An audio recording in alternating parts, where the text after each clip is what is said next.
I call the committee of the whole meeting to order for Monday, June 16th, 2025. Can I get a motion to adopt the agenda for the committee of the whole meeting of Monday, June 16th, 2025? Councillor Ray, Councillor Popoff. All in favor? Opposed? That's carried. Thank you. First item on the agenda today is discussion with the members of our RCMP detachment regarding the consultation process for policing priorities. We have Sergeant Stu Hurt, Sergeant Graham Hartle, and Amanda Peters with us here today. The floor is yours, guys. Hey, good morning, Mayor and Council. My name is Sergeant Stu Hurt. I'm the Operations NCO for the Cranbrook RCMP. We are in the process of establishing our policing priorities for the 2025-2026 year. We have established 4 sort of broad overarching priorities that we're going to work under. And we come before you today to seek input from you as the elected officials representing the community on specifics you'd like to see within those established categories, what you think the needs of the community are, and how we can best serve the population of Cranbrook to ensure we maintain a safe and healthy community that everyone is happy to live, work, and play in. So the first, I believe, hopefully you've been provided with the paperwork. Great. So our first category that we established is reducing crime and victimization within the community, which is obviously a little on the nose for a police service. That's why we're here and why we're being paid is our core thing. But that needs to be one of our priorities because that is what takes the bulk of our time. And each community has their own concerns with regards to crime that affects the population the most. So I seek your input on what areas you believe we should be focusing on, both in terms of specific offenses and if there's specific areas of town geographically that need enhanced policing and attention. Councillor Ray. Thank you, Mayor. Good morning. So it's great to see proactive is included in this category, and just wondering if you want to speak to how things are going in terms of I think it's a new position that does outreach with businesses around safety and crime prevention and those kinds of things. So if you just, could maybe give us a brief overview on that. Yeah, you're referring to our community engagement coordinator, which is a new position approved by Mayor and Council, which we're very appreciative for. And that is a big part of that profile is engaging proactively with the broad community, but specifically with the business community, both in delivering education related to crime prevention through environmental design at the businesses and bringing feedback back to the detachment leadership and staff saying, hey, this is what we're hearing and this is where we need attention. It is going well. We are getting good feedback and good two-way communication between that position and the community at large. And that is beginning to inform our decisions. And that position is, it's a new position and it's still finding its legs and growing, but it has incredible potential once the community buys in to be that conduit for that two-way information and give us, we have this formal consultation at this once a year, but we get that real-time feedback through that engagement from that position. You betcha. Thank you. Thank you very much. It's been great to see the community outreach through the Facebook page for Cranbrook RCMP, positive, proactive messaging, in addition to some very specific community safety messaging. So I feel it's been great to see that mix, really effective use of that communication channel. I'm sure the RCMP has rules about this. Is there an opportunity to expand that page also to Instagram to connect with a slightly younger demographic? Oh, that's an excellent question. I'm going to turn it over to Amanda Peters. She has a large hand in running that page and is a lot more knowledgeable in that aspect of it than I am. Councillor Ray, we do need to speak to the RCMP media section within eDivision to see if that is an approved platform. Another consideration from our lens is we are still working to get that Facebook page fully up and running, and like you said, it is quite an effective communication tool, but it does take certainly some time to be able to manage that Facebook page. So we are considering whether we do have the ability to use other platforms to communicate, and once we're in a better position to be able to launch that, we'll look into it a little bit deeper at that point. Thank you. I got Councillor Popoff, Councillor Graham, then Councillor Stensky. Yes, thank you, Mayor. Really looking forward to having this discussion on priorities. Even through the COVID era, the business community have been complaining and reaching out to council, and I'm sure yourselves, about all the petty crime that's going on, and not necessarily petty, but even some of a larger piece, right? To the point where some of the business community have had their security cameras following people in Safeway food carts and everything else loaded down with merch, going up into areas into Cranbrook, and where it goes from there we don't know. But the working theory amongst the business community is that there's got to be some sort of a petty crime syndicate here in town, because people aren't going to go and steal things, break and enter and all those things if there's nowhere to hand off the merchandise afterwards. So one of my questions is, do we, or can we find out if we have a petty crime syndicate working in and around Cranbrook? And what, if anything, can we do about it? That's my first question. Yeah, petty crime syndicate is an interesting idea. That's not one I've heard before. I can say in my near 2 decades of experience, petty crime is prevalent in every community, driven for different reasons. And, specific reference to carts full of merchandise from grocery stores. Sorry, not from grocery stores. Like, that's just the vehicle that they're transporting in, but generators that they broke in and stole from Top Crop, for example, you don't just steal it for the reason that I might just hand it off to a neighbor, but it's on a list of something that this is merchant that the petty crime syndicate might be looking for. So go out and steal these things and bring it back to a central location. Sorry, that's what I'm hearing from the business community, that you don't just go and break and enter and steal a $5,000 generator for no reason. There's got to be a reason why it's on a list somewhere, so you're targeting it. That's what I'm hearing. So sorry for interrupting, but yeah. We can certainly examine that. I have no sense that there's an organized element of groups looking together as part of these things.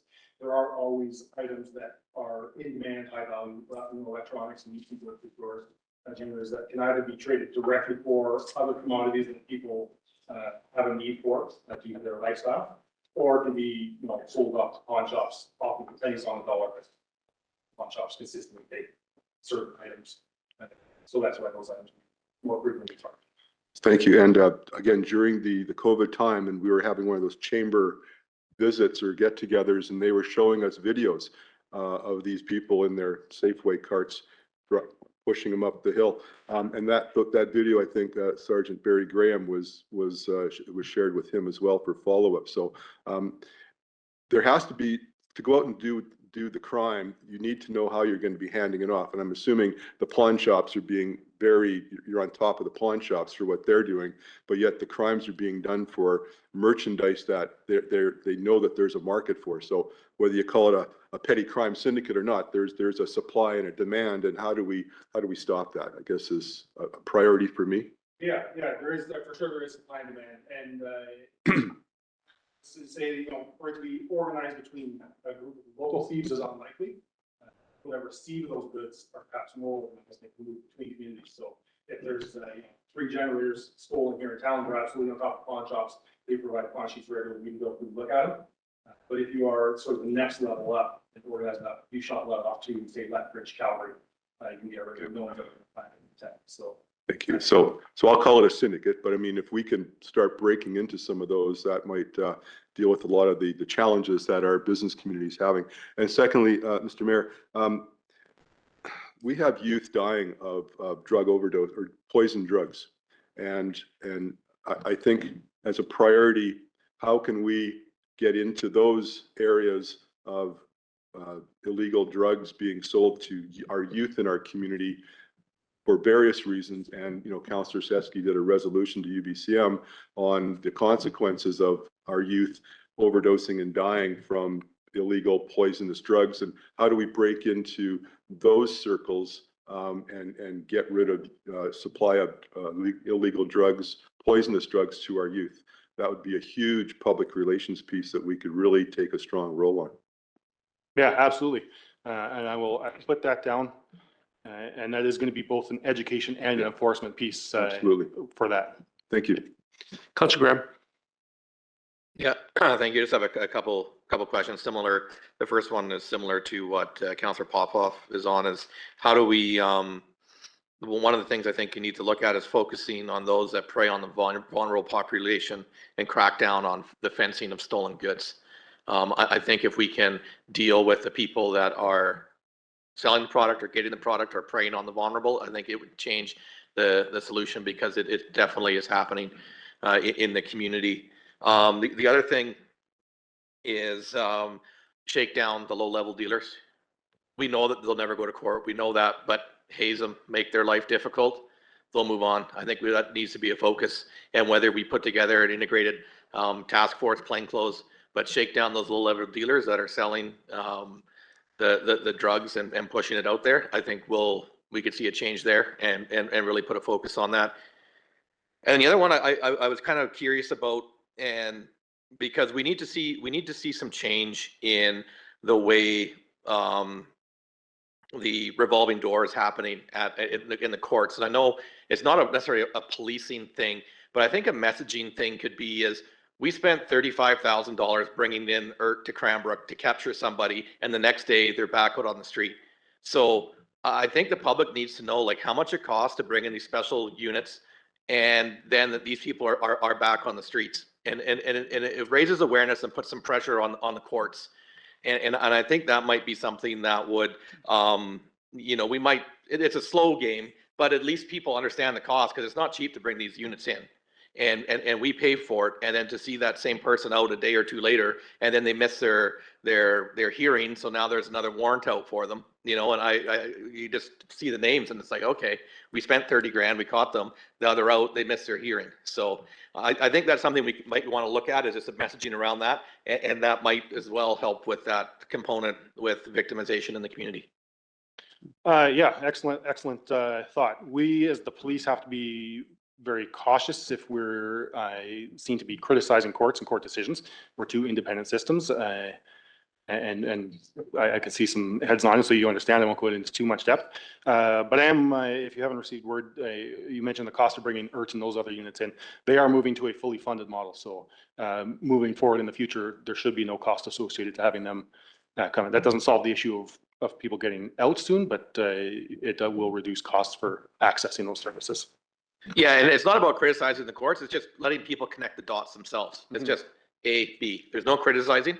And that's great that it's moving to that, but we still pay for it. Like nothing's free. It's just the global taxpayer is paying for that cost. So it's just something to consider. But yeah, it's not about criticizing the court system. And your point is just, hey, maybe connect these dots and people see what's going on. Sure, yeah, increasing communication with the public on some of those higher profile things. Councillor Stetsky. Thank you, Mayor, and thank you for the work that you do. Absolutely, I think we need to keep a focus on drugs and trying to get as much pressure and as many drug dealers off the street as we can. I know there have been some major arrests in the last while, but we certainly need to keep that pressure on, particularly to protect our youth. Happy to see the potential for the increase in the use of restorative justice. That has gone rather quiet in the last couple of years, shall we say. And I think there's a real need for that. I'm wondering where continuing the really important partnership between our bylaw and the RCMP, working with some of the issues we have in homeless camps, et cetera. I don't see that specifically listed here, but I assume that will continue as a priority. Yes, it will, and that would fall under that broad reducing crime and victimization within the community. It's easy to paint often the homeless as the source of issues in the community, but statistically, they are much more likely to be victims of crime than perpetrating crime. I'll let Sergeant Graham Hartle speak to a couple of those points. He leads our enhanced response unit. They're the unit that is working with bylaws right now, as well as doing drug enforcement, and I'll let him respond to those points. Yeah, and I certainly appreciate that, but when we need you with our bylaw staff. Yeah, okay, so I'll talk about that one first. So obviously, in the last 3 to 6 months, we've had a dedicated reserve constable who's working daily with bylaw enforcement and outreach. He's doing a great job, actually, from our perspective, and I think there's lots of response from the community and some of the programs commending him on what he's done. So we're doing everything we can to make sure that he maintains his role. The other thing is that the enhanced response unit GIS is also out there when he's not available, and trying to make sure that the locations where the unhoused population are living are being monitored, and ensuring that all the resources available are being provided. I don't think there's anything from our perspective where we're trying to change the model of working with bylaw, and we're planning to meet with them later this week once everyone is available, and kind of discuss how we can increase the way we work together, and how each side can help each other to make sure that we're doing the most that we can for the community. And then in relation to the drug issues, I mean, that aren't unique to Cranbrook, but are, you know, an issue everywhere in BC and in Canada.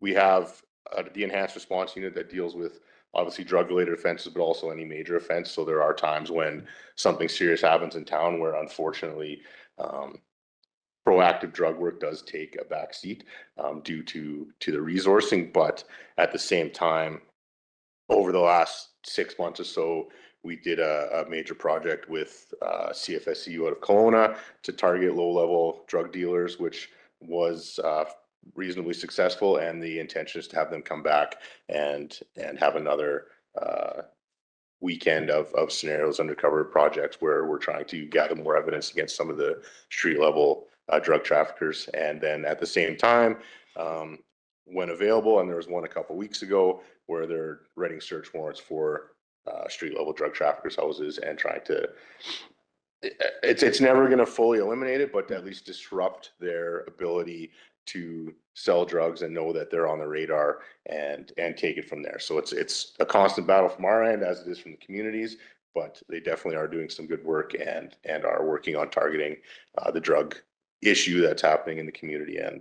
And because we're a bit of a pipeline between Alberta and southern Alberta and Calgary and the interior, there's definitely lots that flows through Cranbrook, and we are aware of that and trying to target it when available. Appreciate that. And last one, if I might, under enhancing accountability and public trust in your report, the second line says the police do not enjoy the confidence and trust of the community. Now, I disagree with that statement from a personal perspective, but I'm curious as to where that statement comes from.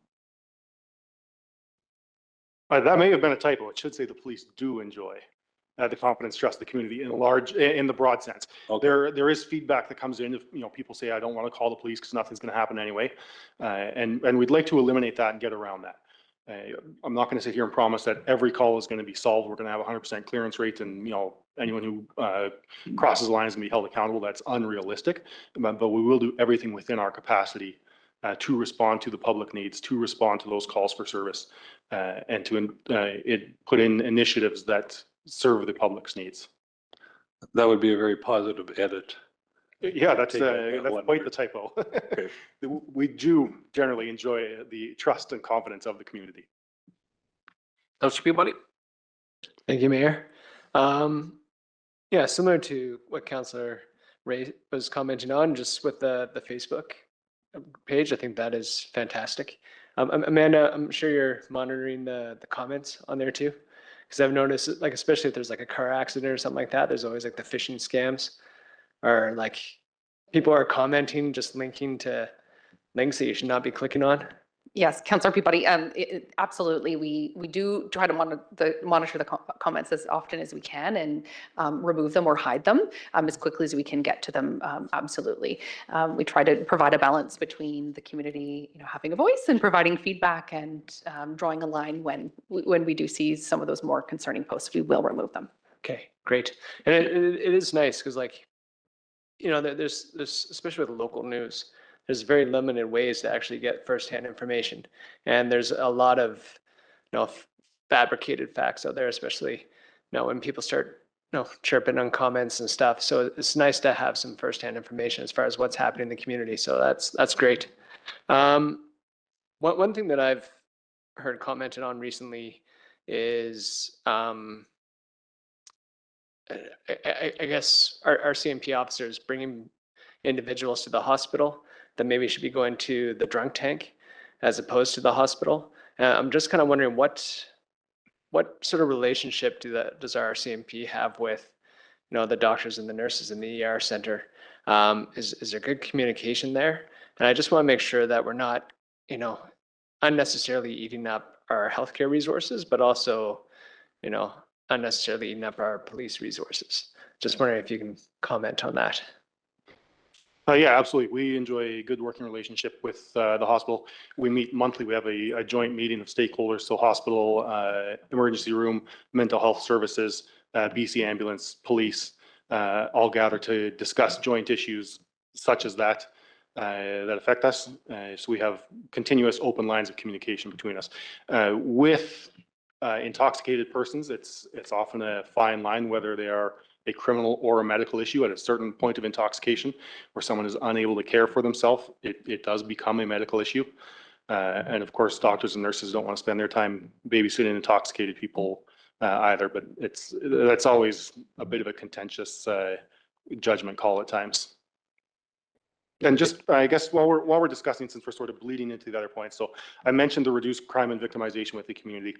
We also have increased use of restorative justice, fostering strong collaborative relationships with the Indigenous community, and enhancing public accountability and public trust as the remainder of our priorities. So as questions come in, feel free to touch on any of those, or again, suggestions if there's hey, we'd really like to see you guys focus on this area or this initiative. We welcome that feedback. Thank you. Councillor Brissette, do you have any comments or questions? No? Okay. Councillor Popoff. Yes, thank you, Mayor.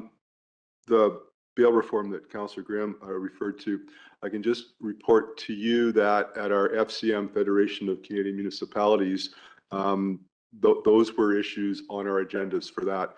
And there was a strong, overwhelming support by all the local governments that we need to get the courts, I guess it starts at top down, to get some bail reform in place. Hugely supported. No one disagreed with that around the elected officials groups. And the one thing that was really disturbing was the member, plural, go through all the work of going into a home or whatever, and the emotional circumstances of family and everything else, and do the charge, do the paperwork, and you're still completing the paperwork, and the person's back out on the street. And that's so demoralizing is what they commented about. So I can appreciate why that's such a demoralizing issue for you. All the work you're putting into it and the baggage you carry with that over time, it must be terrible. On the restorative justice, I'm on that board, and we need more referrals. We're at a point where as a board member, we're seriously contemplating, do we still have a viable purpose in our community, or do we just shut her down because we're not getting referrals? Amanda, we've spoken about that. You're doing a great job trying to revigorate that from the RCMP perspective. But we're also hearing that the business community, they are just going to let the person with their Safeway cart, whatever's, walk right out of the store with whatever they have and not lay charges, not pursue it. It's not worth their time and effort, and they don't want to be further victimized in the future. So just let it go. And to me, that's shocking. That's a business decision, I guess, that they're making. But if we have some inroads with communicating with the big box stores, I guess is the big one, that it's important to get the files going on those as well, and maybe get those through restorative justice as well. That would be appreciated. But we're at a serious crossroads right now at our restorative justice board. Are we viable, or do we just shut her down? And that's where we really need to have that relationship built. And Amanda's working on it with the RCMP. Thank you. I guess I would say in response to that, don't fold your cards just yet. So we met with Doug McPhee last week, discussed the program, discussed some other avenues of referrals that we can also entertain, not just criminal issues. And we are communicating with the members on the program and setting targets for each watch for referrals. We're looking at a public education piece, and I think the suggestion of focused education on specific businesses on the board. I'm sure you're aware that the statistics support the program. It shows more satisfaction from the victims at the end of the day, and less recidivism from the offender. So it is a super valuable program. It diverts offenders away from the overburdened court system. It avoids all the issues we've been talking about. So as long as the criteria is met, it should be used more often. And it saves money too. And just to add to what Sergeant Hurt has just said, we are also going to be looking for opportunities to utilize restorative justice for some of our at-risk youth. As Sergeant Hurt said, it's not just for criminal matters, but we recognize that this is a great support and can work with other community agencies to provide that support to youth who are sort of heading down that negative path. Councillor Ray. Thank you, Mayor. Great to hear the focus on restorative justice. I think that's a really big positive. We've talked about this, it's been a little while, but over the last couple of years, we've talked about for some businesses and maybe individuals in town, something occurs and they feel they don't call the RCMP. They don't report it because in that moment they feel nothing will happen or it's not worth the effort, and so they're not reporting. So I wonder if, I think it's a good reminder, if you can just speak a little bit to the importance of reporting and what that means to the detachment. Yeah, absolutely. Our policing is largely intelligence-based. We try to send our resources where the crime is occurring. So knowing where crime is occurring is the first step of that process. So I would always encourage report all the events. Like I say, I can't promise that every person to be held accountable, we're going to solve every crime, but we're going to try. I can always say that. But having that intelligence, knowing what's happening where, is a critical stepping stone to developing our response plans. We also have online crime reporting available, which I don't think is broadly known or understood. So we're looking at an education communication campaign around that as well. So if it's something very minor, like, oh, my bike was here and now it's not, I have no idea who took it, when it was taken, odds of that being solved is probably a little lower without the suspect a time frame. But you can still go online, report that incident. We generate that stat, and it starts building that intelligence and saying, okay, this area is having a real spike or hotspot in crime. Let's focus some resources here. You betcha, yeah. Thank you. And as I'm sure you're aware, there's been quite a bit of talk lately on Facebook about parents' concerns about the skate park and concerns about illegal drugs being sold there. And it's unfortunate because a couple of years ago, I think there was a city position there for a couple of years, summer job, and the environment at the skate park was actually really positive. So it sounds, it ebbs and flows, I think. And I think right now, lots of parents are identifying it as a big concern and that it's not a safe place for their kids to go and be physically active and use the skate park. So any comments on that? I know there's a parents meeting coming up this Friday evening that was going to be at the skate park and it now is going to be at Rotary Park. So just wondering if the detachment has any connections on that with those folks. The short answer is no. That's the first I've heard that specific piece of feedback. And if details are shared with that meeting, I think we would find someone to attend and become involved. I say one of the broad goals is a safe community that people enjoy participating in, being everywhere feeling safe. So if there's a place where people say, I don't feel safe going here for this identifiable reason, that's why we're here and we want to address that kind of thing. Further? Well, thank you very much, guys. Great report, great feedback, great comments. Certainly gives everybody things to think about going forward here. So yeah, I mean, a lot of the concerns we're bringing up are concerns of any medium to mid-sized community in BC for sure. So, but we certainly appreciate all the efforts and everything your people do. Certainly one thing that I've seen over the years is in the policing.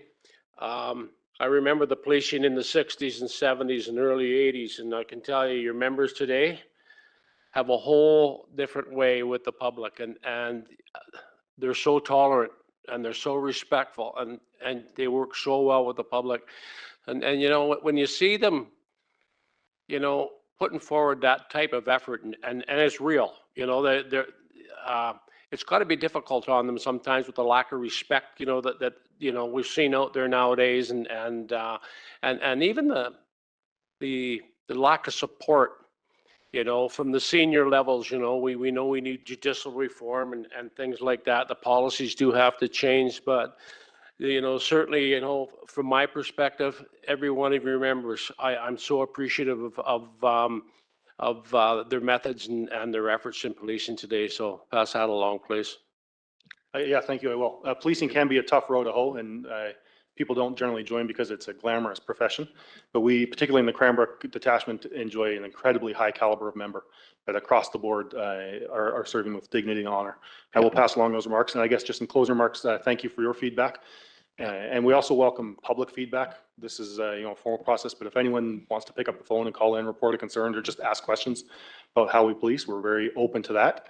We have some ideas about seeking broad public feedback. We're just trying to figure out financing streams to support that. But this is one method of getting feedback, but straight from the source, straight from the public is very much appreciated. We welcome that as well. Great. Thanks again, guys.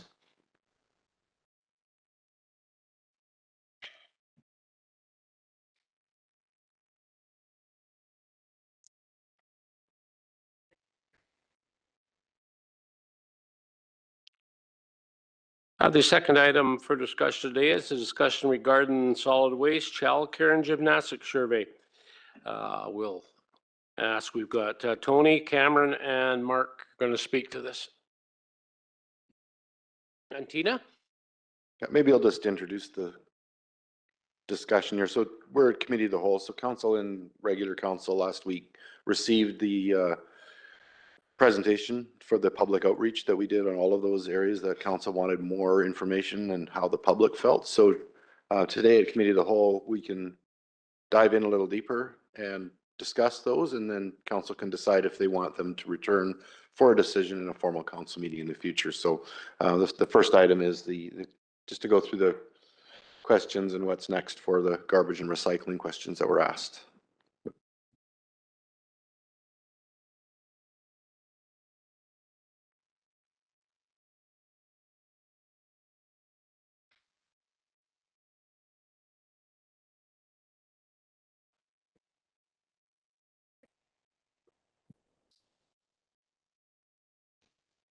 That's better. Is that better? Yeah, we get it. Thank you, everyone. Today, my name is Cameron Stanton. I'm the acting project manager with the Public Works Department. I'm here today to provide a short presentation that will highlight key findings from the public survey, as well as highlight some additional considerations for the discussion today. So the Curbside Organics Collection Program was originally placed on the budget for 2030 for consideration. However, staff brought this item forward in a council meeting in January of 2025 due to grant funding opportunities with the Clean BC Organics Funding Program. This grant funding opportunity was announced in December of 2024. After that meeting, council sought public opinion through a public survey regarding the organics collection program. That survey was conducted March through April, and those results were presented to council shortly after. Today, like I said, I aim to highlight key findings from that survey results and provide additional context for this discussion. So the city currently provides weekly curbside garbage collection and bi-weekly curbside recycling collection to our residents. This is resourced through the city as well as a contractor. The details of these services and resources are highlighted in the table above. The city currently provides 3 FTEs, one of which covers vacation and sick time, as well as 3 vehicles, one of which is a spare. The bi-weekly recycling is resourced through the contractor. We currently do not provide organics collection at all. Regarding the survey results, the public survey results showed that the residents were very satisfied with these current services. They reported 89% satisfaction rate for the garbage collection, as well as 78% satisfaction for the recycling collection. Overall, this tells us that the city is doing a great job at providing these services and that the residents are quite satisfied with them.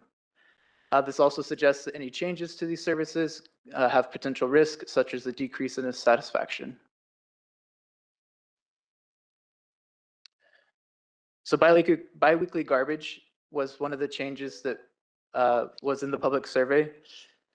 The survey results showed that 64% of residents supported changes to their garbage collection, changing that to a biweekly schedule. It's important to note that the standard practice in moving to biweekly garbage is to introduce an organics collection program. Essentially, we're dealing with the same amount of waste, but at a different frequency. We see these examples through our nearby communities. So in the city of Kimberley implemented organics collection, they switched to biweekly garbage. The same went with the city of Fernie in 2024, and Invermere in this year is also switching to biweekly in tandem with the rollout of organics collection. Another survey result regarding biweekly garbage that supports this notion is showing that 79% of our food waste is currently going into the garbage. And then a final item of note, 64% of the 64% who supported biweekly garbage, 12% were in support of biweekly garbage, but with larger bins. However, our automated garbage trucks can only handle up to 2 bin sizes. So a 3rd bin size is not operationally viable at this point.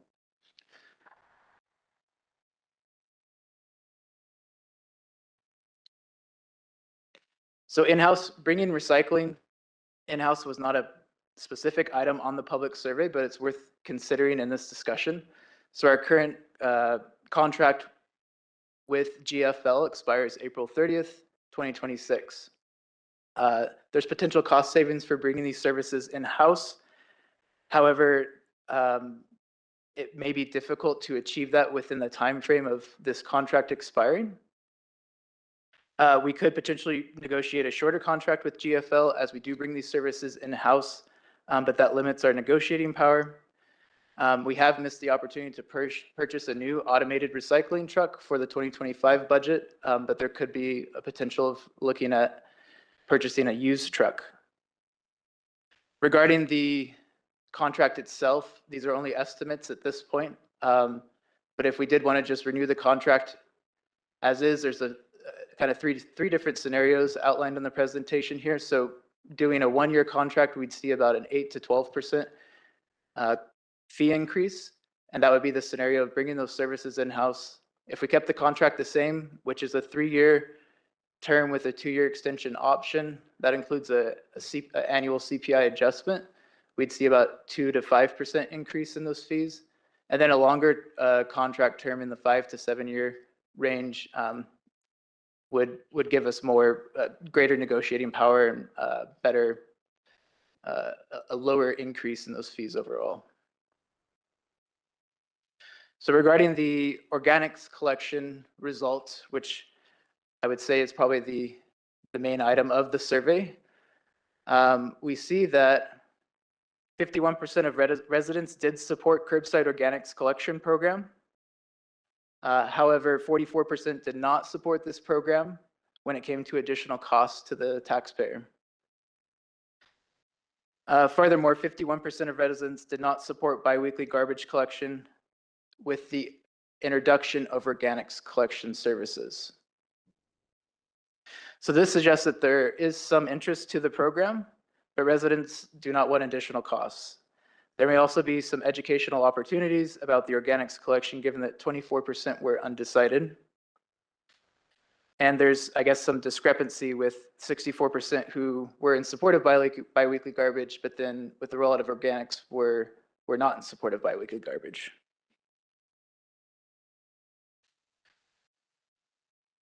So this slide aims to just briefly recap the presentation that was provided to council back in January regarding organics collection. So the Clean BC Organics Funding Program is available for the fiscal year of 2026-2027. There are 2 streams, organic process infrastructure and residential curbside collection. The program supports new and existing organics infrastructure or collection programs in BC that reduce greenhouse gas emissions and increase the diversion of organic waste materials going into the landfill. When this was brought forward to council in January 2025, 5 options were presented and how we could implement these programs. There was a strong emphasis in the residential curbside collection program. To highlight a few of the key points from the curbside collection program, those collection fees were approximated to be $71 per year per household. This would bring a shift in garbage collection to biweekly. We would need 1 full-time truck for those services instead of 2 full-time trucks. Organics collection would move to 1 full-time truck year-round and 1 full-time truck from March through October because organics collection would shift to biweekly collection during the winter months. More details of these options are presented in the report that was given to council. So to summarize my presentation, residents are overall quite happy with our current garbage and recycling services. That's a really good, we had really good response to that in the public survey. If we do want to shift to biweekly, which the survey results did show there was interest, common practice is to implement an organics collection program with that. Third item, the recycling contract is expiring next year, and staff we need to take some action with that. And then finally, there is mixed support for the organics collection program overall, again, showing 51% in support. I also think that one of the last questions regarding the solid waste survey results highlights the overall satisfaction of these services. So this last question, do you have any suggestions or additional feedback? And there was no suggestions or feedback. They're happy as is. Thank you. Councillor Graham. Yeah, thank you. And it's good to see just some data there. And I think the first comment there on your last slide was the residents are happy with the current situation.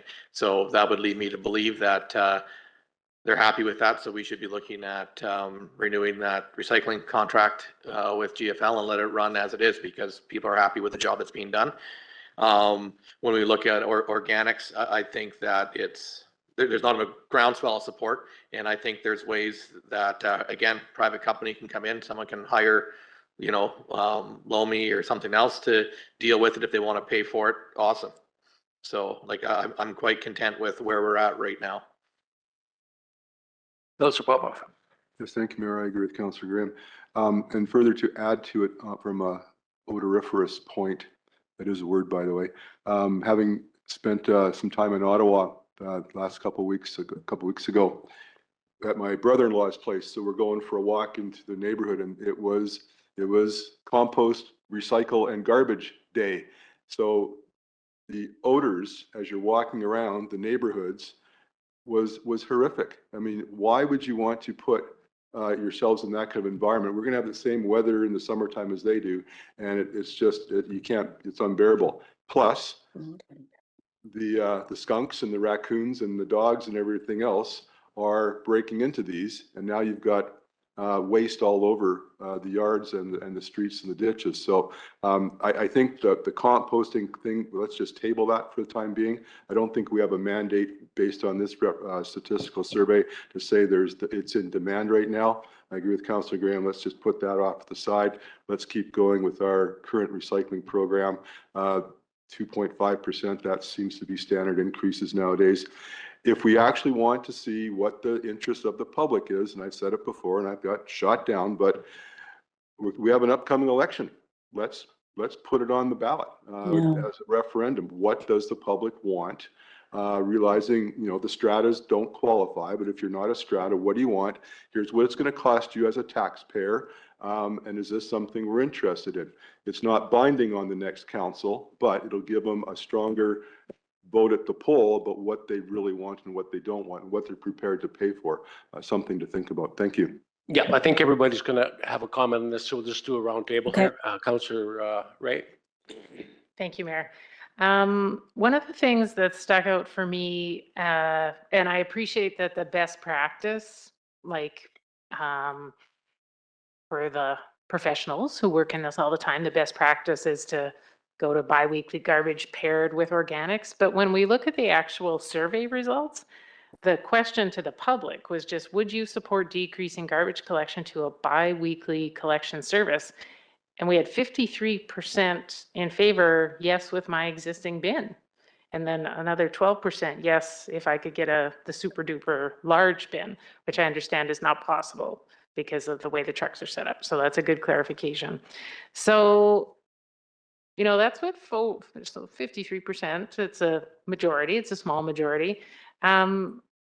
Just in and of itself, separate from any considerations about organics, is that worth considering? And like, for example, because smell is an issue in the warmer months, for our late fall, winter, early spring months, would that be an option to say, you know what, 6 months of the year, we're going to go bi-weekly, and then as things warm up, we're going to go back to weekly collection. I know for ourselves with a family of 4, we have the larger bin. For garbage, our larger bin is not full. Our recycling bin is very full. So yeah, just based on the results, people answered, they were answering, not talking about organics. They were just answering based on garbage. So just wondering if we've given some thought to that. Thanks for the question. Yeah, it's a really, really great point. When we think about switching to biweekly garbage with existing bins, it would make sense knowing that the majority of our food waste is going to garbage currently. There was that survey result showing, I believe, 79%. And organics collection does have that model where you can go biweekly for part of the year and weekly for the busier part of the year. So again, to my point of we're dealing kind of with the same amount of waste at the end of the day, and it's just adjusting that frequency of waste pickup. I think that certainly could be a viable option for staff to explore. Thank you. Just a quick follow-up. So yeah, that's just strictly talking about garbage. We're not even, separating it from the issue around organics. I will ask though, because I think there's certainly awareness and concern about environmental issues in the community. So for the city, do we have greenhouse gas reduction goals? How does that tie into looking at organics programs? That's just an informational item. So yeah, how does that work in terms of climate change goals that the city has? I do know that we have some greenhouse gas emission goals. I do not know the specifics of those targets. I'd have to review that plan, but yes, absolutely. Councilor Brissette. Thank you. So I would like to, this motion has to come back in regular council meeting, but I think the survey has indicated that the population is okay with biweekly garbage collection, is in favor of organic collection. And Councillor Popoff's comment about smells in Ottawa, it's the same organic waste, whether it's in a garbage container or in the composting container. So there's no difference in that. And right now, our residents are throwing out the majority of their organics in the garbage. So that's there now, no changes. But having it go to compost is a greenhouse gas reduction strategy, because then that is not decomposing the way it does and releasing methane in the landfill. We are the largest producer of waste in this area because we're the largest town. And the regional district has gone to has created a regional composting facility. So with us in mind, as the largest producer, we also have had, Kimberley is on board, Invermere is on board, Fernie's on board. We're the only community that is not. And we have survey information that says we can do this and that we just need to, make some changes to accommodate it. So I think it's important for us to follow this path. I understand there's some different opinions on council, but then we can vote on that in a council meeting. But I do think this is an important step forward for this area. And being the largest community here, I think it's important for us to do this. I would also like to see us continue with the recycling as it is now with GFL looking after the contract. I don't see that we should bring this in-house and that we should make these important improvements and move Cranbrook forward. Thank you. Councillor Peabody. Yeah, I would have to say I'm a similar mindset to Councillor Blissett. I think this is an important initiative to undertake, and I think, what's the annual cost? $71 is pretty minimal. Yeah, like I've seen how organic collection works in Calgary, and it's amazing how much stuff can be diverted from the waste bin to the compost bins. And a lot of things that you can't recycle, like pizza boxes and stuff like that, or dirty napkins or chicken carcasses can just all go into the compost bin, which is quite significant and it adds up. And then there is the long-term effect where it does expand the lifespan of our city dump. And I know there's a lot of space there, but it's it's going to pay off in the long run. Thank you. Councillor Stetsky. Yeah, thank you. I think Councillor Blissett answered one of my questions, which was, I remember reading somewhere in the report that the RDK is now set up to actually do a reasonable job with organics, which was one of the issues for a long time. They didn't know quite what to do with them out at the landfill. So happy to hear that. There also were potentially a number of grants available. And one of the concerns that came forward earlier was whether or not we would have to purchase a new special truck, which I think the cost was $450,000 or $500,000. So, and that seemed to be one of the major impediments to moving forward with this, which in principle I support. I do think we need to be dealing differently with organics. Just a comment, Lethbridge, I was just there over the weekend again. They have 3 bins sitting in their driveway. One of it's for organics. I've not heard any concerns from my son about smell or any other issues around having those organic bins, at least not in Lethbridge. So it seems to work quite well. And the last thing I'll mention, and I did send this information to council and to our CAO, the Nelson currently uses these food cyclers, which are, of course, sit on your counter at home. You put your organics into it, turn it on, and what you get out the other end is quite a rich addition that you can then put in your garden and add to what you're growing. Or they also have containers set up around town that you can then take these and dump them. They are not cheap, $600 and $800 depending on the size of the unit. But when I spoke with the woman at FCM, she said for bulk purchases, they cut that in half. So it's about $300 for a small one, $400 for a large one. I spoke with the mayor and one of the councillors from Nelson, and they thought that system worked reasonably well.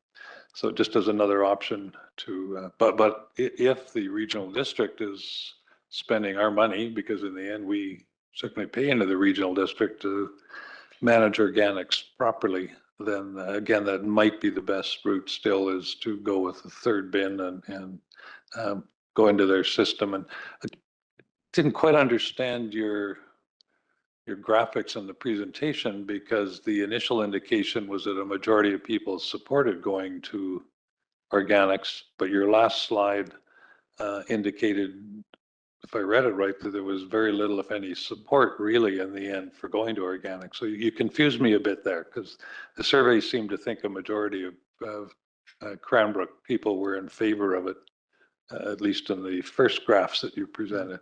So maybe you could help clarify that. Certainly. Yeah, the intention of that slide was to show a bit of the, I think it was Was it this one here? Yeah, I believe so. Yeah, so that was fairly positive, and then you went to your very last slide. Oh.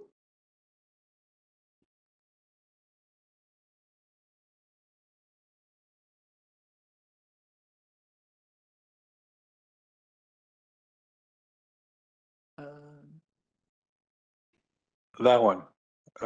Now, maybe it's just the way the question was worded, but do you have any suggestions or additional feedback regarding the city's curbside garbage recycling organic collection services? No suggestion, happy as is.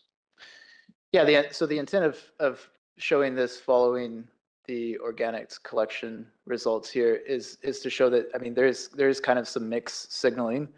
As a standalone, are you in favor of curbside organics collection? There was support for that.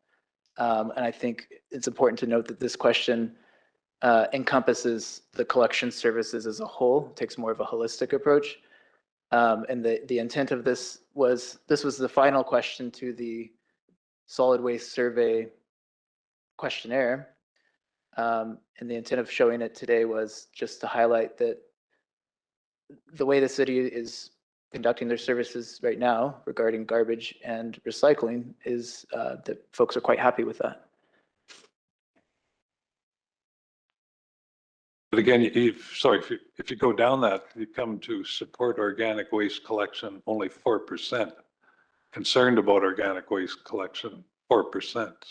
So I'm trying to understand how that fit into the earlier results, which were in favor of proceeding with organics. Yeah, thanks again for pointing that out, Councillor. Again, I think it's just highlighting that there is some mixed signaling. It could be the result of that the question could have been worded properly. There's quite a few more options available.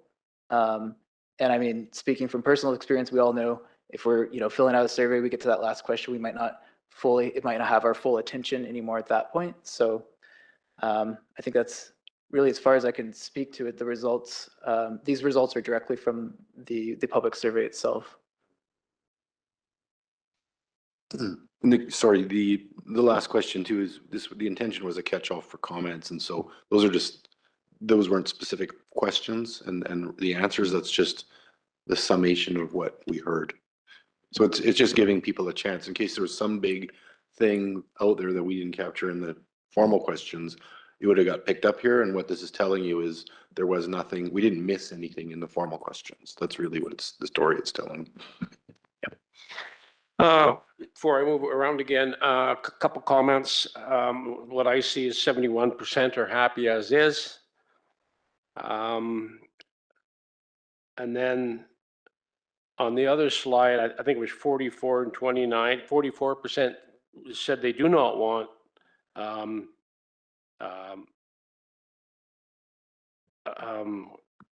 curbside. Where was it there?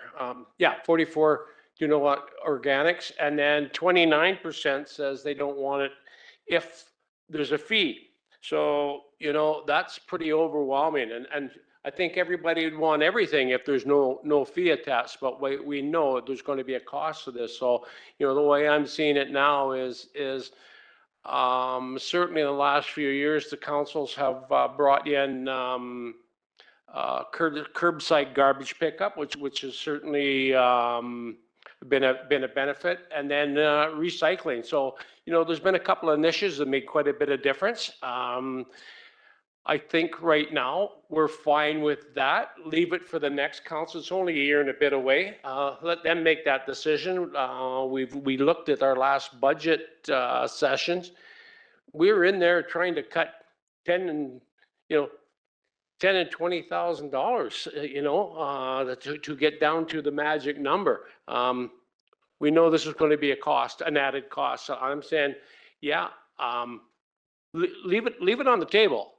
But we're not in a position right now, I don't think, to go forward with it. I see, and I appreciate what some of the other communities around here are doing, but I don't know. I didn't read the full article. I just noticed this morning on a news feed that Kelowna was in this situation as well, and Kelowna's made a decision just to delay it. They're not going to implement the organics right now, but it's not off the table. So it's down the road in the future sometime. And I think, you know, we're sort of in that boat right now as well. Councillor Popoff, Councillor Stetsky. Yes, thank you, Mayor. I agree with you on that. I'd like to back up and just as I think we always should do as a good governance board, make decisions based on empirical evidence. And this was a good part of that, hearing statistically what the public views are, but also on the science part about greenhouse gas emissions are, if we throw it in the landfill, is bad, but if we do composting, it's good. I'd like to know, not now, but if maybe staff could look into this, the unbiased science about greenhouse gas emissions. If we continue to throw it into the landfill, it's going to create emissions, we know that, but what reduction in greenhouse gas emissions will be a result of using our composting process that the regional district is imposing? You still have to rot the product. It still is going to give off greenhouse gases, but I can give you my science on it, but prefer to hear from the experts. What is the greenhouse gas emission difference between landfill versus the composting process? Is it eliminating 80% of greenhouse gases, or is it somehow reducing it by 10%? That's a big important decision we need to understand, especially if we're going to go forward and spend $500,000 on a vehicle plus staffing plus the odoriferous curbside stuff that, yes, you do experience. So let's start with facts before we make assumptions about what that might be. Mr. Mayor, page 13 and 14, to me, that's telling me that there is no huge demand right now, especially if we have to pay for it. And I think we just table it or just keep it in mind, but look what other practices are happening. And if we ever did go with curbside composting, we have to have an opt-out clause so that those people that absolutely don't want it shouldn't be paying involuntary taxes on something they don't want. It's not like snow removal. Thank you. Thank you. Councillor Ray. Thank you, Mayor. So I think one of my key takeaways from looking at the survey results is that I do think it's important to note that there are some mixed results. There are, right?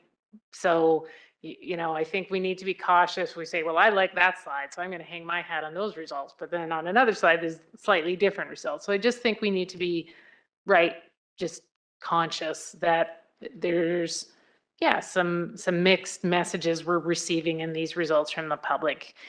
So, you know, would you support a curbside organics collection program? So we've got 51% who say support and strongly support. So that's a very slim majority, right? We have on this slide, 25% total who, that's a combination of strongly opposed and opposed. And then we have 24% who are undecided. So if we said all of those undecided ended up being opposed, then we'd be at a 49%, 51 split. I think of those undecided, probably some of those will go either way, right? So we've got some support there for organics collection, and then that changes when we look at cost. In the which statement best represents your opinion related to cost, 44% there then say, I do not want curbside organics collection. So that's different than the total 25% in the previous slide. So it's just interesting. I think there's some mixed messaging that I think we just need to be aware of. And then, you know, for the final slide about, I would like to go back and look at the original question on the survey. Was it a drop-down menu or was it a fill in the box? Because it's, I have no further comments is not the same as I am happy as is. And if those two items were included as one drop-down item, you don't know which is which. You don't know how many people were just saying, you know, I just don't have any further comments versus how many people are saying, I'm happy as is. So I think we need to be very cautious in hanging our hat on that 71%, just in terms of results. So I would like to go back and look at that survey question. You know, today is the day to explore the issue. But to make a decision, we need to bring it back to council. And I remember from some of our previous conversations, I think some of the caution around all this was the continuing with a contractor issue versus bringing it in-house. And so that's another factor that needs to be considered and separated out. So I look forward to this coming back to council because so we can have that further discussion and make a decision. I would like specific feedback from the communities in our region. I have gathered that there might be some folks in Kimberley who would provide some mixed feedback. So that would be a request from me for a report coming back for a council meeting, would be to get some specific feedback from our neighboring communities about how it's going and how they, if they have any different perspectives on the route they've gone down. Yeah, I think we'll just go full round table again. Councillor Bissett. Thank you. So with regard to greenhouse gas emissions, the difference is that the decomposing organic waste in a landfill produces methane, whereas in a composting facility, they use aerobic decomposition, and so carbon dioxide is created, which is a far less damaging greenhouse gas. So that's the big gain, and it is significant. And Councillor Popoff, you can look that up yourself on your phone after the meeting if you want. Yes, there's mixed feedback because we haven't done it yet. People don't have experience with this. They think it would be a good idea, but of course they're hesitant about costs and, uncertain as to the logistics of this. So I can understand why the public would have mixed results, but what the survey does tell us is that it's not a strong opinion against this at this point, and that they're open to it. And that's progress. And there will be mixed results from other communities, particularly when things are just starting out and the bugs have to be worked out. So, we do have to have, we're not governing by just survey. We're gathering information to help us make the best decision we can moving forward. And I think we can do that, and I'm looking forward to this coming to the regular meeting and us moving forward. Thank you. Councillor Peabody. I had something and then halfway through Councillor Bissett's comments, I lost it. Yeah, I have it back now. Yeah, the survey talks about how a lot of the community is happy with the way things are. It doesn't mean that they would be unhappy if things changed. And I think just like when recycling was introduced, eventually it just becomes normal, and that's how you do things. And I believe it'll be very similar with organic collection.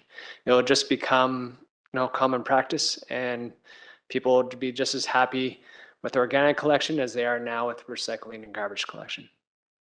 Thank you. Yes, Tony.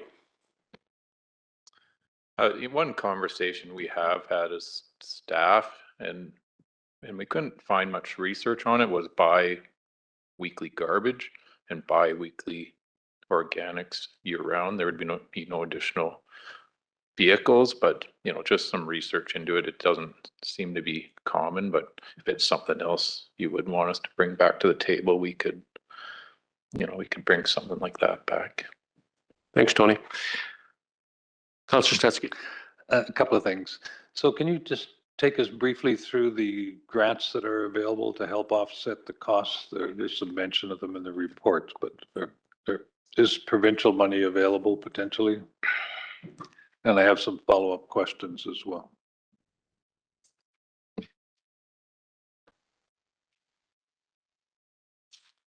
Yeah, the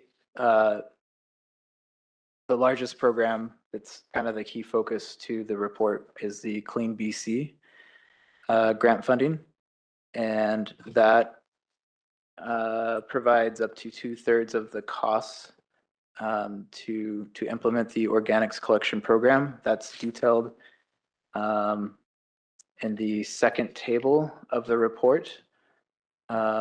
It shows the breakdown of what the funding program costs would be per line item. That would be implementing the curbside collection for organics. Of note, that's not, that cannot be included in the grant fund would be that automated collection vehicle. So the purchase of another truck. But there is also funding available, and the report outlines this as well, through RDEK. And they could potentially, there could be funding available potentially for 1/3 of the city's cost. So 1/3 of that. Yeah. Thank you. And just to be clear, you can use the same truck if it's available for garbage and for organics. You don't need a specialized truck of any kind. Well, yes and no. It's not a specialized truck, but what we have to do is clean the truck for one use or the other. So, you know, because we have a spare, we'd have to, you know, we have to look into this a little bit more. So, you know, our spare, if that one's the one being used for organics, or, you know, before it could be used in the solid waste, we'd have to, I guess the opposite. If the one's being used for solid waste, we'd have to clean it before it could be used for organics. Okay. I'm curious as to why the survey offered a third bin when it's not something we could accommodate anyway. Like, why was that even included in the survey as an option? Some people said, well, we'd like the biggest bin if we're going to move there, but it's not even an option. Just a comment, I guess, more than a question. Thank you. So I think ultimately, Mark, we're going to be looking at 3 questions coming back to council. One is around whether or not we could or should be moving to bi-weekly collection of garbage regardless. We have the smallest bin, and there are only 2 of us most of the time, but sometimes we end up going 2 weeks before we put our garbage out in that small bin, partly because we do take out our composting stuff and take it to the community garden. Which of course they would be overwhelmed if everybody did that, but it is an option currently. So the first one would be around, should we be moving to bi-weekly collection of garbage anyway?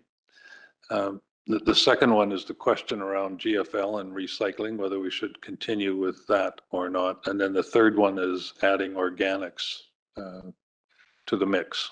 So I kind of see them as 3 separate questions to come to council with options.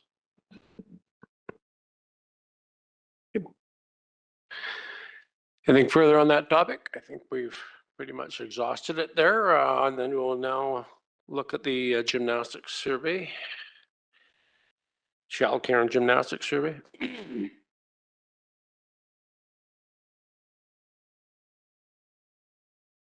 Yep. Thanks, Tony, Cameron. Good stuff. Good discussion. Slide up.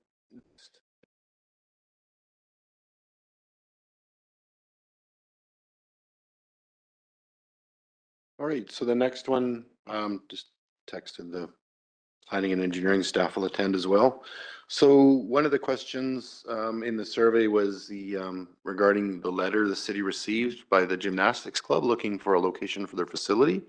So we did look at a number of options and then brought those options down to the 2 most viable sites to then discuss that in the public survey and see what was the feedback from the public. And as Councilor Bassett said, it's just part of the decision-making process, is adding in if you want to hear what's the public feedback on that. So there's still a number of considerations on either site. We've talked a little bit about the costs of infrastructure in the Moyer site and, you know, some of the changes required at the old library site as well. So, but the public sentiment, I guess, is quite clear, as you can see by the survey results. So the planning and engineering team is just showing up now, so I'll just let them sit down for a sec. So then I guess what we could do is just talk about council's perspective and then, you know, decide on what or any question I could bring back to a regular council meeting for a formal decision of council. But these are the survey results now, pretty clear. I think we'll go around and around. Let's start with Councillor Stetsky. Thank you, Mayor. So I wasn't on council, of course, when the decision was made around providing opportunity for the soccer establishment, but sitting back and looking at it, I'm just curious as to why we were looking to provide city land for recreation. And if it's okay to do it for the gymnastics club, are there other recreational groups in Cranbrook that may be looking for city land to put up whatever it is? Could be fields or it could be structures. Because one of the options could be, quite frankly, to locate the daycare center on the old library site next to Western Financial Place, rather than having a gymnastics club there and then using green space next door for the, I guess we'll come to that discussion in a minute in terms of the future of the childcare or daycare site. But I'm just curious as to that as a principle, the city providing land for recreation. Mark, would you like to speak to that? So I guess, Councillor Stetsky through the mayor, what I'd start with before we get into the discussion on KISA is just in general that as we look at our budgets moving forward and where we are with maintaining the recreational facilities that Cranbrook has, and the state they're in, case in point was the memorial roof. There's a lot more with Western Financial coming that I think it's fairly safe to say that the city's not in a position to really invest in any more recreational facilities of any degree. And so if a group like the gymnastics club or others comes forward with a proposal, that could then provide a fairly significant recreational facility to residents of Cranbrook that they otherwise wouldn't have. So for quality of life in Cranbrook, a private public partnership, for lack of a better way of saying it, can provide enhanced facilities and services to residents that we otherwise, as taxpayers of Cranbrook, simply wouldn't be able to achieve.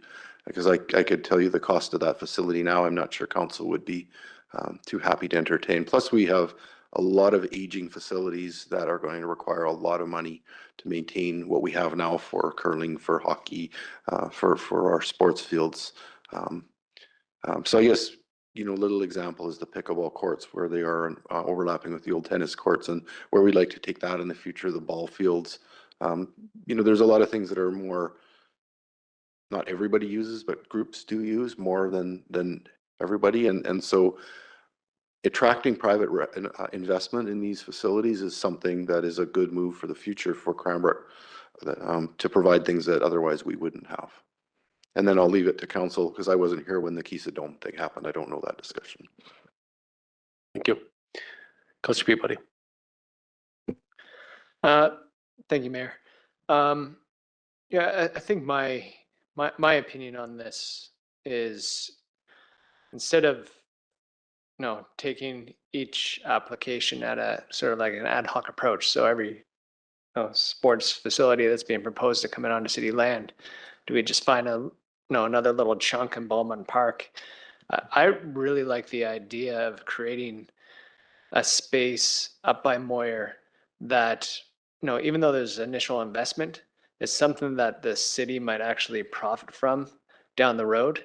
If we can lease land and make a profit off this by creating a space that not just attracts the gymnastics club, but maybe I know the basketball community in Cranbrook is looking for a space. Lacrosse is looking for space. I think we should be looking bigger picture of how do we create a multi-sport, either a multi-sport facility or a location where multiple sports can all locate coherently. To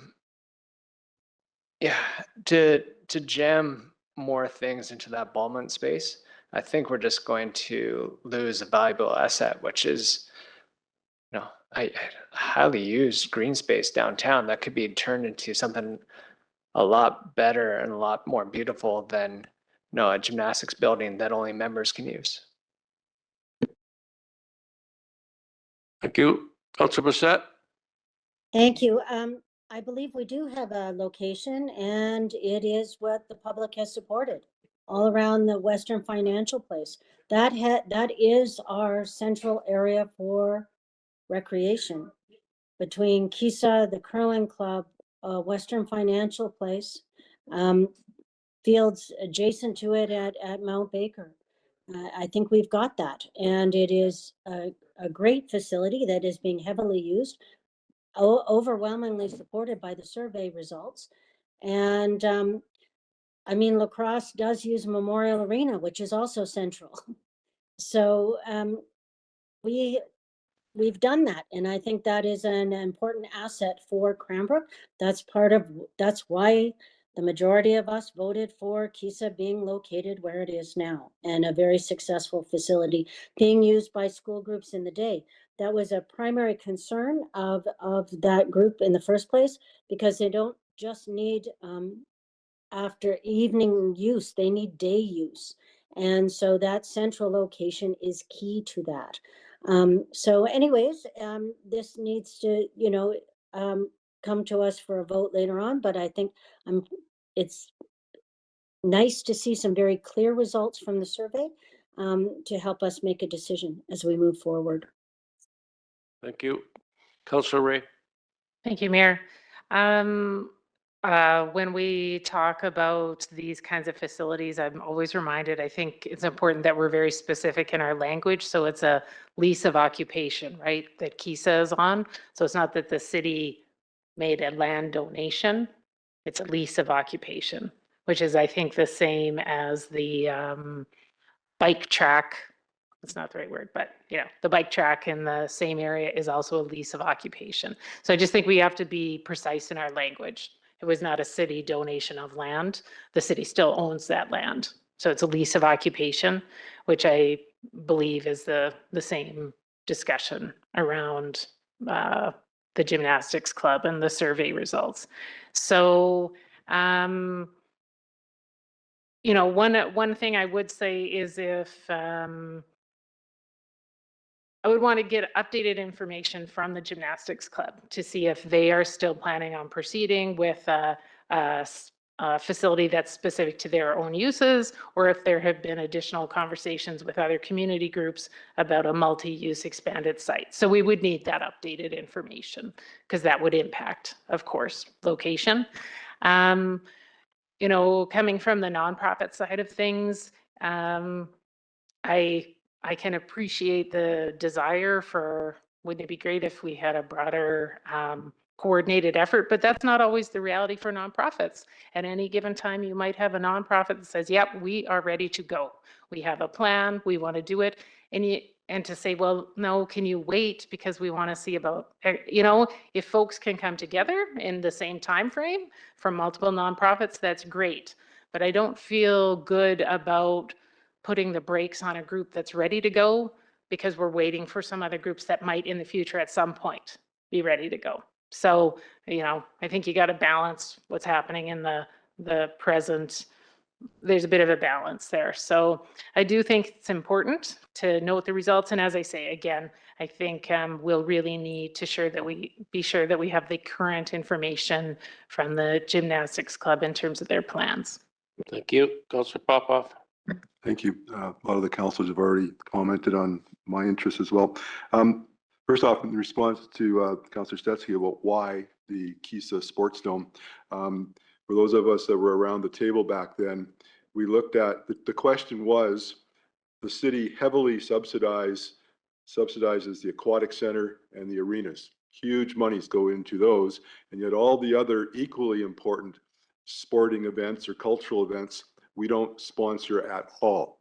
I mean, yes, the arts, the arts community, we give some money to Key City Theater, Cranbrook History Center, but the vast majority of the sporting community, they're all paying for it through non-city support. So when Kisa came to us and said, look, we have the funding, as Councillor Ray says, and the plan and everything to go forward, we just need a piece of land. How do we make that lease arrangement? Why wouldn't we support that, because the soccer and the other indoor sports associated with green grass would all benefit from it. So instead of just supporting two types of sports, aquatics and ice, now we're broadening that. And I think this is also another example of where we have a huge population that utilizes gymnastics, and they're over, they can't, there's no more accommodation in their current facility. So why wouldn't we also extend that to, we're not subsidizing it, we're just giving them some city land to use in a lease arrangement. So those are some of the rationale behind it. Support all, not just those specific.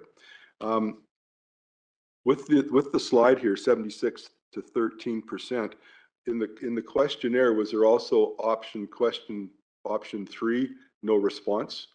Or was this 100% of all the respondents had an opinion, or was there some people said, I don't know, no response? Rob had a comment here, maybe that could answer that. Yeah. Repeat that first part, no, see if I can answer it, and then Can I we just had repeat a that thought. whole thing about why we did the? Oh, no. Yeah. So on this, the one slide here, 76 to 13% for one or the other location. Rob, was there also a non-response category they could have filled out? Did they have a choice of, and did you get 100% of the respondents filling this out, or was there some that didn't fill out this part? My point is, people may not have had an opinion on it, and they just skipped on that question. So I don't know if 100% of the 500 or whatever responders actually checked a box on this one, or some had no opinion and just passed on it, right? So we don't know if it was 100% of the respondents making this comment. I guess it's more of a question than the other.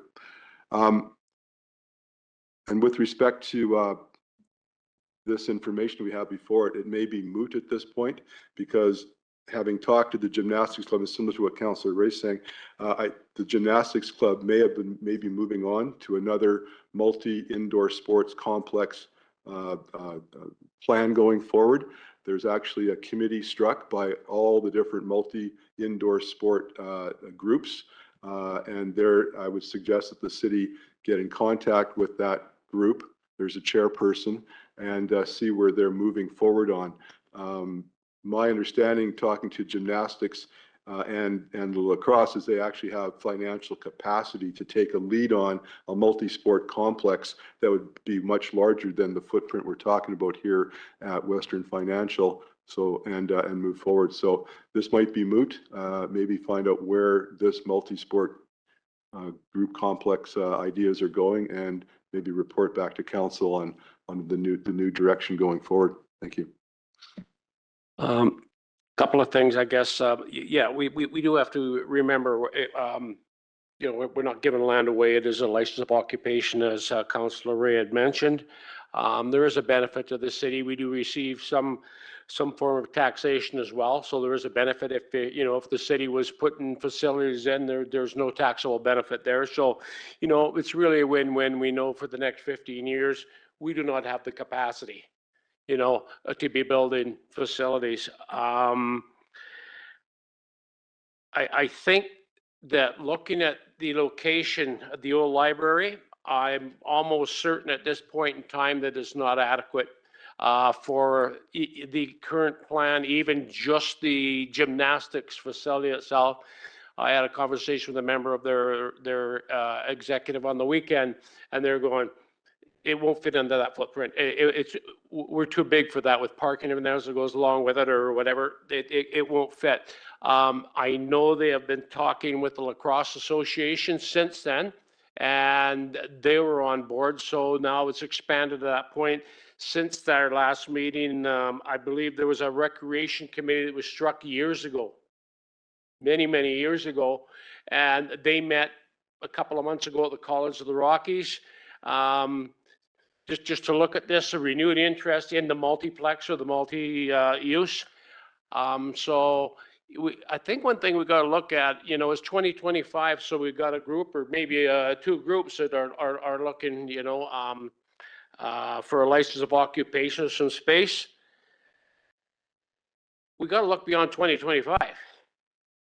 It's exactly that. You're going to see, as I think the flavors in the community change. You look at Pickleball wasn't even on the chart 10 years ago. Look at pickleball. It's, it's the fastest scoring sport in North America. These types of trends happen. And I think we got to be able to adjust and adapt to that. If we're going to put it on that little postage size piece down there where the library was, you know what, we're going to be looking at, I'll bet you we'd be looking 1 year from now saying, whoops, we shoulda, coulda, woulda. Certainly Moyer Park, that's what Moyer Park was built for, recreation. It's the right venue. We're going to see that we're going to, in a number of years, there are going to be multiple facilities out there. There's no question to it. So I think we should do the right thing and just be looking towards the future and expanding that, for the intent that it was constructed for. I think maybe we should have gymnastics club. I'm certainly sure they could come to a delegation on a moment's notice. I'm pretty sure for the next meeting, if we maybe requested or if they're interested in coming as a delegation, and let's find out exactly where they are at today and where their potential for expansion is, and just we can't make a decision without us knowing, where they are today and what the plans look like, in their eyes, for the future. So I think a delegation would be in order, and then we can make a decision going forward. As Councillor Ray had said, nonprofits, they get opportunities that come along, and there's terms on these things. They're ready to go. That's my understanding. They're ready to go. The financing isn't in place, but it's all been. They just have to hit the switch once they got these approvals from us. They're waiting on us. And time is really of the essence for them right now. They need a decision by this summer, early this summer, to complete their financing and everything, and complete the final engineering, where it was actually signed off by engineers and whatnot. They've got the drawings in place, but there's nothing's fully engineered yet. So I think there's a lot more to this than what we're seeing, and we need to give the group as much time as we can going forward here. So, just a thought, we should be considering a delegation. Mark, I'll leave that with you. We don't make the decisions at the community of the whole meeting, so it's just something for yourself on the delegation aspect. So maybe Mayor Price, what I'll do is I think that's probably where we should go next, because if things have changed, we went with those options based on the feedback from the gymnastics club at the time, but some time has passed. So, just to refresh that, at some point we would like to have that recreation park at Moyer, where, the infrastructure cost we noted would allow for other large developments up there in a recreation complex park in the future. And if this site's too small, then that might be something to push it there. But the old library site was a viable option to the gymnastics club when we went out to the survey. And so if something's changed, then I think, we're gathering information. We gathered information from the public. And I guess the next logical step really would be to have the gymnastics club come to council. So I'll see if they're available to come on Monday. And we'll work on that as the next step. Yeah, and I certainly agree with Councillor Stetsky. Maybe if we're going to be looking at the gymnastics up at the Moyer, maybe the old library site would be a good spot for a daycare. I don't know. I'm just saying, there's options out there. Yes, Rob. Sorry, just Mayor and Council, it's sort of some thoughts that we've thrown around at the staff level is, and listening to the conversation just now, one thing that we could consider, not that I need another special project, but I think to Councillor Blissette's comments, we certainly have the makings, at least from my perspective, a recreational district. It's already there. It is a recreation district between our hockey arenas and the main complex and the skate park and like it's. I think the one thing though from the exercise when we're looking at the land base for the gymnastics is what I would possibly recommend or at least throw on the table is that we should just start maybe thinking about it more from a comprehensive land use planning perspective, rather than like to Councillor Peabody's perspective. We're dealing with everything on a one-off right now, and it's just a one-off basis. Whereas I think to get a handle on what we have or don't have, it might be worth putting some resources to just like, if we want to acknowledge that that area is our civic recreation complex area, do a bit more a deep dive analysis onto what, and maybe public engagement, what land in that area could be used for a project or multiple projects, taking into account future skate park expansion, which is going to be needed. We know that, you know, we've gotten requests for a bike park in city limits. We've gotten, so rather than trying to be like, see if we can shoehorn something into here or there, because there's complexities with that site, as we found with pipes in the ground and those types of things, to allow, you know, potential better future decision making when we get these requests, is look at that area and say, maybe it's full. Maybe through the analysis and through public engagement, maybe we just can't put anything else in that area, and it's going to remain because people still want the green space. And then put some resources at the doing the same concept, but if council sees that maybe the Moyer is the right place, then revisiting, which I wasn't involved, but the Moyer Master Parks Plan, and bringing that back up and sort of doing a revision to that, to look at the area to the north a little bit more comprehensively and say, if we're going to create a recreation complex 2.0, because we already have one, what, you know, how do we plan for it? What should we be looking at? And then at least, and then we have a tool by which we can, it's similar to the OCP, then we have a tool or a plan that outlines what we have available to us when these considerations and requests do come in. Then we can start directing them because the decisions have been made, as opposed to, and it does, unfortunately, might affect timing for certain groups.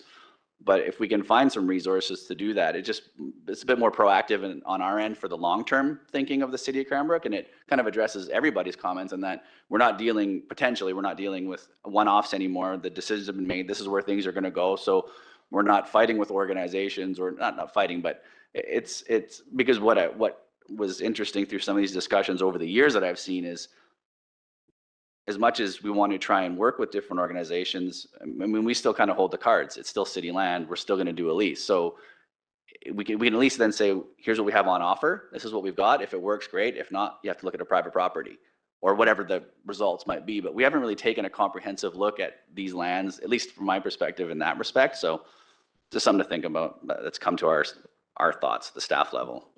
Thanks, Rob. I think we'll do the round table again. Councillor Steskey. Yep, thank you. And absolutely, that's what I was thinking based on Councillor Blissette's comments and Councillor Peabody's comments, is that maybe we should be identifying, like, is Beaumont going to be a recreational site, mixed use in the future? We know we want Moyer use, but maybe there are those two areas, and any future discussions around any aspect of recreation coming forward, we say it's either going to Beaumont or it's going to Moyer. That's it. We're not going to be chasing other sites all over Cranbrook or looking at any other sites in the future. And whether we need two of them or not, I don't know, but I think it would be great if council could make a decision that would help shape future decisions in a much more focused way than right now, when people are looking all over town for all kinds of stuff.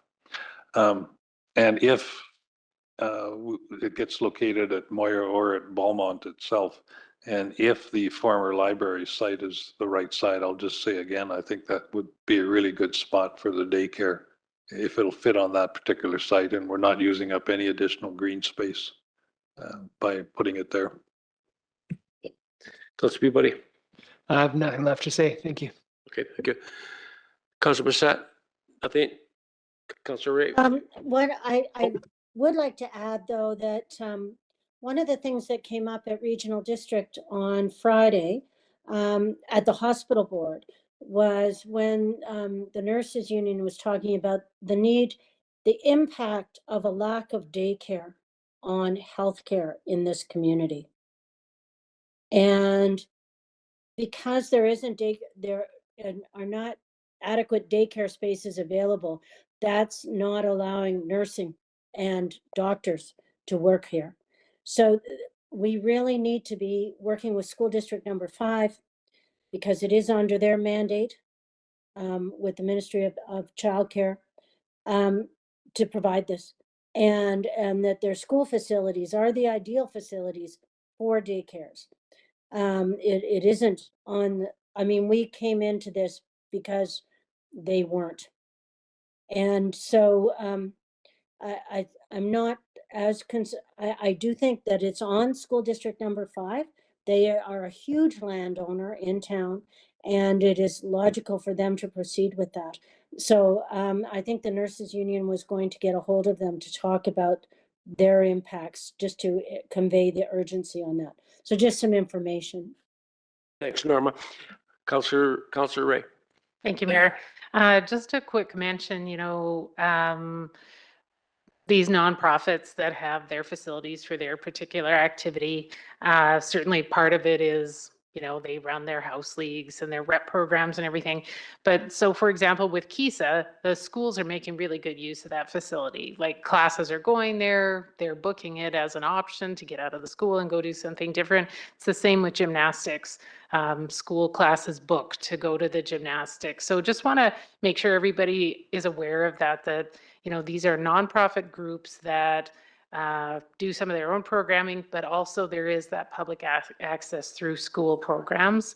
And the schools are really pleased to have access to those resources. Thank you. Councillor Papa. Thank you. Great discussion. I support the idea of having a delegation at Monday's council meeting. If we're going to extend it to the gymnastics club, let's maybe extend it a little broader, because there is that committee already struck by the multi-sports group with the chairperson leading it. Maybe we can ask for a broader delegation to talk about to learn from them what they're currently thinking about, as well as what is their financial abilities to go forward right now. And I think they're in some good positions right now, so it'd be worthwhile to do. And also the idea about, should we have a multi-indoor sports complex and where? This group that I sat in on, they were talking about the tournaments that they can host if they had a multi-sports complex, and what that would mean for economic development back into our community by outside participants coming to Cranbrook for multi-sports events, especially in the off season. So I think there's some value for that as well. But let's start with that delegation, please. Good stuff. Further good discussion. Thank you, guys. So Mark, got some direction going forward, or some thoughts going forward? Yes, so Mayor Price will, I'll be in touch with those groups, the 2 different groups, to see about delegations. Hopefully, as soon as Monday, but potentially could be a couple weeks later. So thank you, guys. Okay, thanks, guys. Council reports or inquiries. We'll start with Councillor Popoff. Sorry. Sorry, Mayor Price. We got one more item. Oh. So just revisiting the childcare. So just, in brief, to go back to why we are here is back to what Councillor Blissett said, is the need for childcare in Cranbrook, and the school districts are moving to before and after school care. But what the big gap really is the all-day daycare, and that's causing issues across the community. And so with the provincial government having grants available that would fund the complete cost of building a new daycare in Cranbrook, or I shouldn't say that, I should say grant opportunities to build a brand new daycare, plus the operation being an external thing that we've already done the RFP for as part of that application process. Council chose that we should apply, because that money was made available, and some communities will benefit by getting 100% funded all-day childcare facility built in their community, and some won't. And it's not always going to be because a community chose to or not. Grants may or may not be given out. So our grant is in. We still have not been told yes, but we also have not been told no. And the feedback has been ours is one of the larger ones and more complex ones. So we're in a different pile that's still being assessed. So the good news is we haven't been told no. So as we went forward, there was some pushback on the Moyer site. So that was added to this survey to see about 2 alternative locations. And I just want to give a little preamble before we get into that next piece here, is that, we've heard a lot about green spaces and why for daycares. And so the facility has a need for external space around the facility that would be used by the childcare. So what's been missing in this conversation, what we should have raised and what we didn't raise before, is The two sites that were picked as green space parks, one being Gyro and the other being Beaumont, is the actual human use on those sites. Like, these aren't natural resource preservation sites. These are flat areas with mowed grass that are supposed to be used by people. They're zoned for childcare use. They're zoned for intensive recreation. It's what's to benefit people.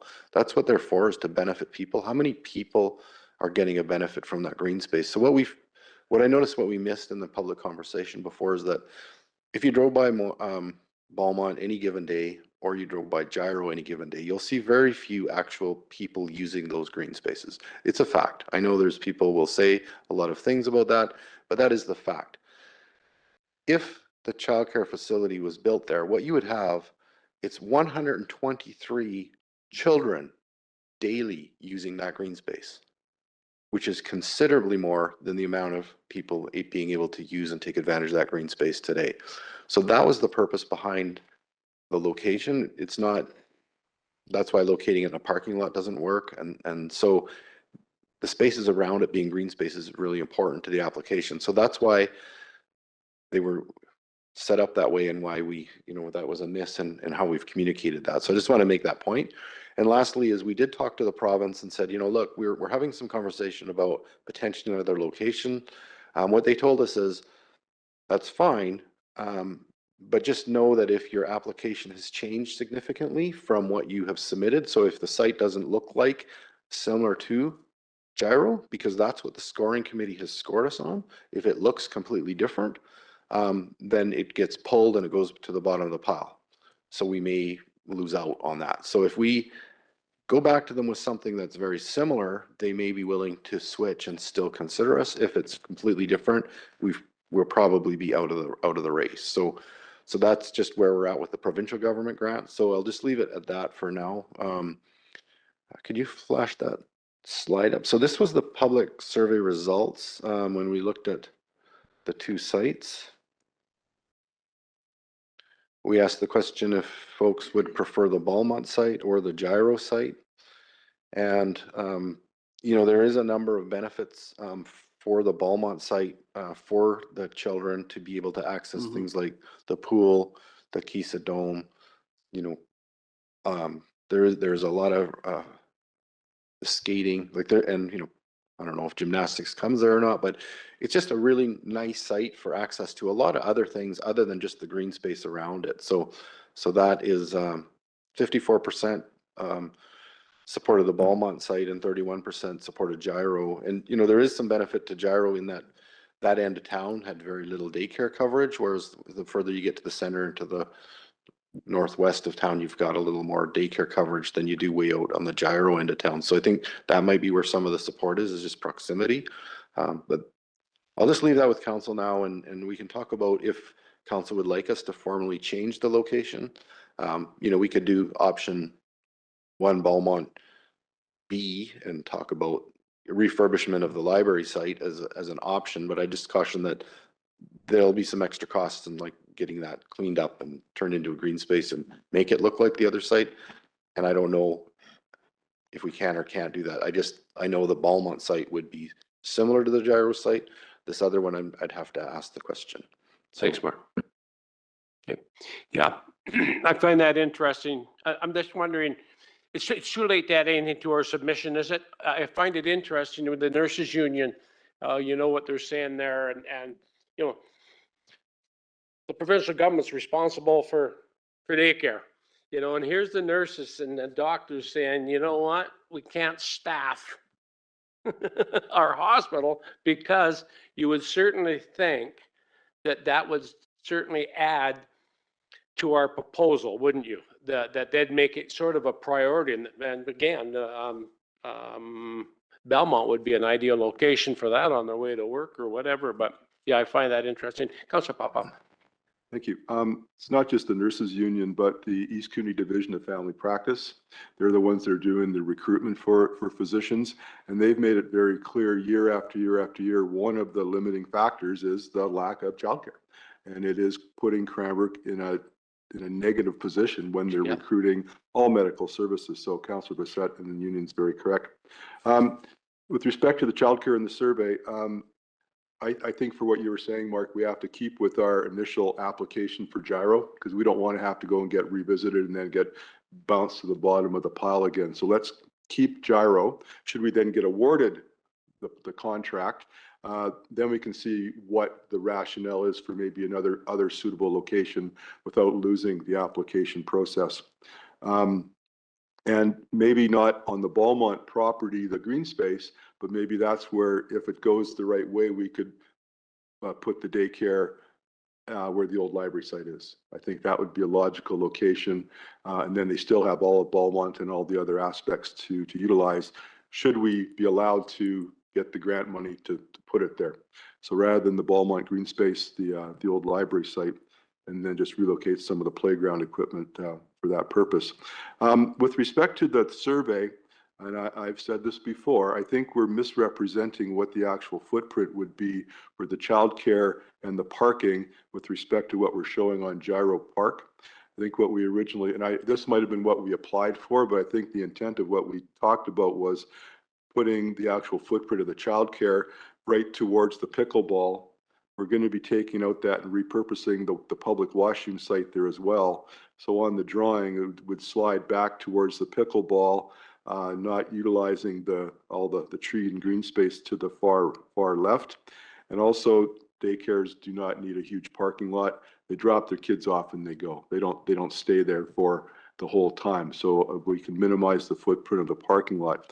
Should we have done that type of a drawing when we put it out for the survey, we might have had a different split in the survey response to maybe a little more favorable to gyro. But yeah, let's keep the application as it is. Should we get lucky, then we can go forward and see if we want to reposition and have those negotiations.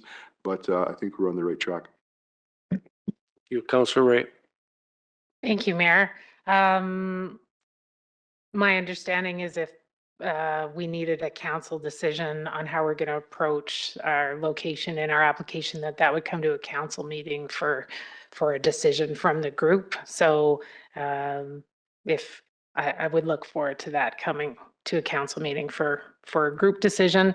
I think we did certainly, learn some things about just making sure our drawings are to scale and show where stuff's going to go. And that was part of our learnings around Gyro Park. I believe I read somewhere also for the Beaumont Park visual that we have. I think there was a disclaimer that where the box is not necessarily exactly where the daycare will go. I mean, for myself, as a non-planner, I would scooch the daycare to the edge and to have the green space around it, right? Just to have that sense of maximizing the green space. But those are details. So my understanding is that the Beaumont location and the Gyro Park location are comparable. And what I have understood is that we feel that the provincial government would consider both of those. So maybe the CFO can clarify just kind of where that's at. So Mayor Price, through to Councillor Ray, that's the conversation we've had with the grantors at the province so far. And as Councillor Popoff said, we're not in a place to make the decision yet. And certainly we have to be cautious about changing our application. The decision doesn't have to be made, if not today, obviously it's committee of the whole, but it doesn't have to be made anytime soon. We may or may not get the grant, we don't know. And so once we get the grant, that is a negotiation we can enter into at that point, or we could change the application prior to, but that it does carry, both of those carries some risk, but there's a little less risk once we have secured the money. So again, I can't speak for an external organization, but that was the sense I got is that they did strongly caution against significantly changing what we wanted because we'd just simply get pulled. Very good. I appreciate that additional clarification. And I mean, if nothing else, I would hope that this whole process has clearly highlighted the extreme need for additional childcare spaces. We're talking hundreds of childcare spaces is what we need in our community. And if nothing else, I hope this whole process has clearly highlighted that. Thank you. Councillor Brissette? Nothing? Councillor Peabody? Councillor Stensky?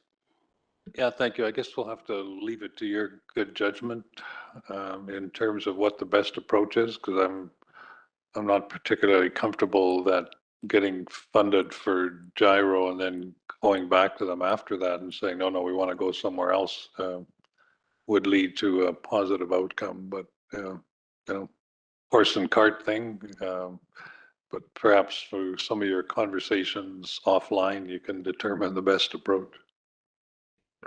So Councillor Stetsky through the mayor, yes, the intent of this was just along with all the other bits of information we wanted to collect through the public survey. There was just a number of outstanding questions, whether it was around garbage recycling, gymnastics, or childcare. We chose to put it all together in one survey so that it was only one cost to ask all those questions. What we do with that information is just dependent. And so my, next step in this one would be literally to, say that the public seems to favor this council, may be interested in a change, similar site.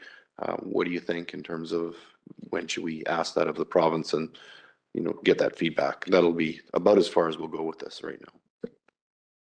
And I guess certainly from my perspective, the priority is to get that funding and get that childcare space done. If it makes a difference, whether it's in Beaumont Park surrounded by grass or across the lane in the old library site, I don't know if that would matter to the funders, but the priority needs to be to get that funding and get that built.